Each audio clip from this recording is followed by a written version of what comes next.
Bad Dad by David Walliams.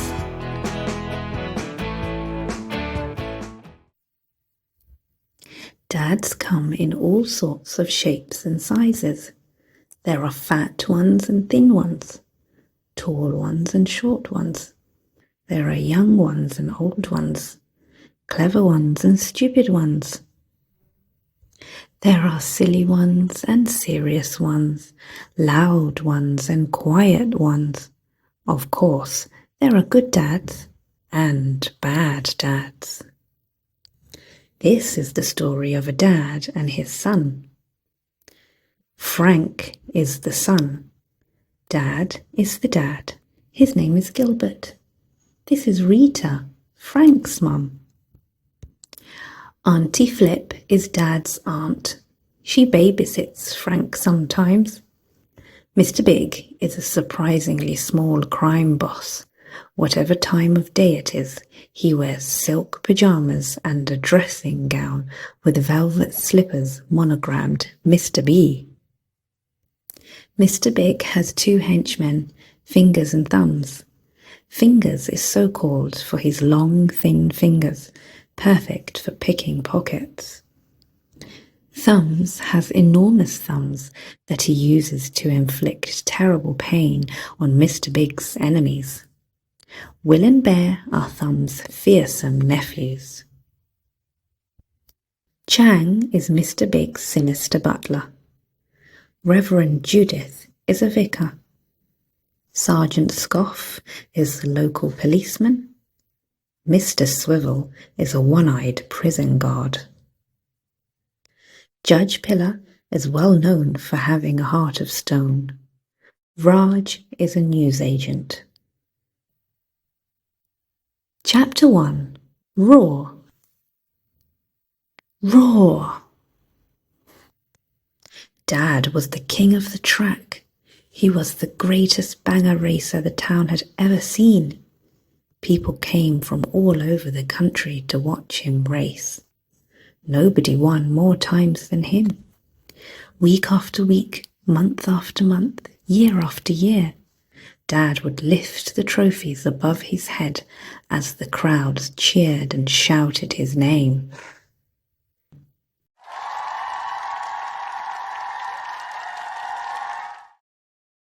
Life was golden because Dad was a local hero. Everyone wanted to know him. Whenever he took his son out for pie and mash, the owner of the shop would give them double helpings and then wouldn't let them pay a penny. If Frank was walking down the street with his father, people in cars would beep their horns, beep beep, and smile and wave. The boy always felt a burst of pride whenever that happened. Frank even got marked up on a test by his maths teacher after the man got a photo taken with his father at parents' evening. No one was a bigger fan of Dad than his own son. The boy worshipped his father. He was a hero to him. Frank longed to be just like his dad one day, a champion race car driver. His dream was to one day drive Queenie. As you might expect, father and son looked alike. Both were short and round with sticky-out ears. The boy looked like someone had put his dad into a shrinking machine. Of all the children at his school, Frank knew he was never going to be the tallest, or the handsomest, or the strongest, or the cleverest, or the funniest. But he had seen the magic and wonder his father could create with his skill and courage on the racetrack. More than anything, he wanted to taste that. As for Dad, he forbade his son from watching him race. A night would start with 20 cars speeding round the track, and by the end there would be just one car still standing. Drivers often got badly injured in the pile-ups, and sometimes spectators did too, if the cars crashed into the stands. "It's dangerous, mate," said Dad. Gilbert always called his son mate. They were father and son, but best friends too. "But Dad," the boy would plead as his father tucked him up in bed. No buts, mate. I don't want you to see me get hurt. But you're the best. You'll never get hurt. I said no buts. Now come on, be a good boy, give us a huggle and go to sleep.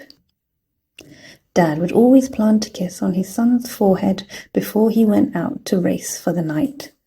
As for Frank, he would close his eyes and pretend to be asleep. However, as soon as he heard the door close, he would creep out of the bed and crawl down the hallway to the front door so as not to alert his mum.